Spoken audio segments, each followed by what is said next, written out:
کیا تم نے کبھی ایسی قوم کے بارے میں سنا ہے؟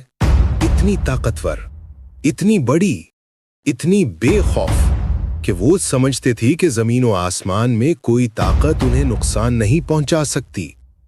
ایک قوم جو پہاڑوں میں محل تراشتی تھی، جو آسمان سے باتیں کرنے والے ستون بناتی تھی اور جو فخر سے کہتی تھی ہم سے زیادہ طاقتور کون ہے؟ یہ قوم عاد تھی۔ حضرت نوح علیہ السلام کے بعد یہ لوگ یمن اور عمان کے درمیان وسیع ریگستانوں میں آباد ہوئے اور ایک شہر بسایا، ارام، ستونوں والا شہر۔ قوم عاد کے مرد دیو قامت تھے، ان کے جسم قلعوں کی طرح مضبوط اور ان کی آوازیں گرج کی طرح گونجتی تھیں۔ وہ ہنستے اور کہتے، ہوائیں ہمارے حکم کی تابع ہیں، زمین ہمارے قدموں سے دہلتی ہے۔ ان کا تکبر ان کی عمارتوں سے بھی اونچا ہو چکا تھا۔ پھر اللہ نے ان کی طرف اپنے نبی بھیجے، حضرت ہود علیہ السلام۔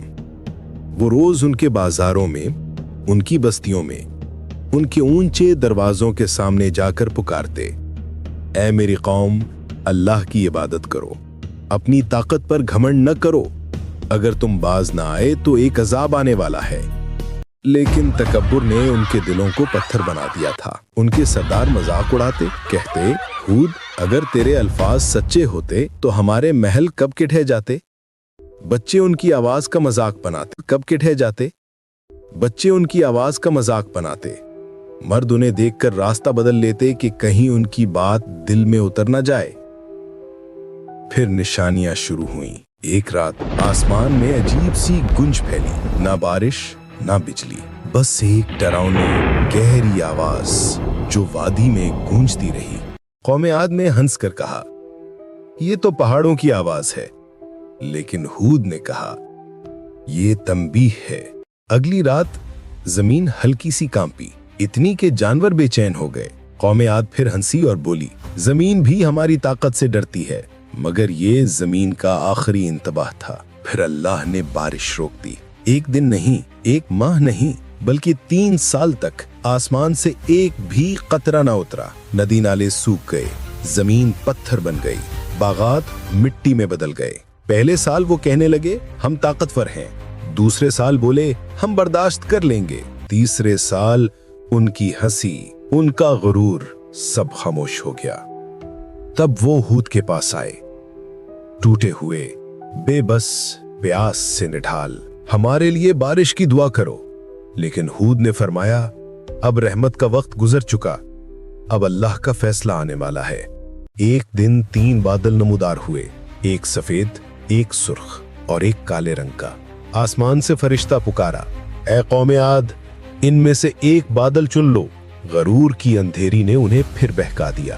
ان کے سردار چلا اٹھے، سیاہ بادل، اس میں پانی ہے، زندگی ہے۔ ہود نے دھیرے سے کہا، تم نے اپنی ہلاکت چن لی۔ آسمان کالا ہو گیا، ہوا کی ٹھنڈک موت کی طرح اترنے لگی۔ قوم عاد خوشی سے چیخنے لگی، بارش آ گئی، لیکن وہ بارش نہیں تھی، وہ ان کی بربادی کا طوفان تھا۔ ایک ایسی آندھی جو تلوار کی طرح تیز، گھوڑوں کی طرح بے قابو اور قیامت کی گرج کی طرح خوفناک۔ پہلے جھونکے نے درخت تو کھیڑ دیے، دوسرے نے جانوروں کو آسمان میں پھینک دیا، تیسرے نے وہ دیو قامت انسان جو کبھی فخر کرتے تھے ریت کے ذروں کی طرح اچھال دیے۔ 7 راتیں اور 8 دن وہ آندھی چلتی رہی۔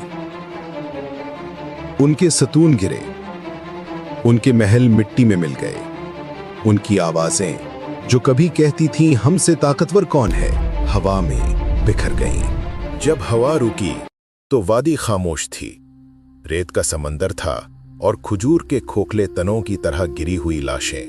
لیکن اللہ نے ہود علیہ السلام پر ایمان لانے والوں کو بچا لیا، انہیں پناہ دی، ان کی حفاظت کی، جبکہ پوری قوم مٹ گئی۔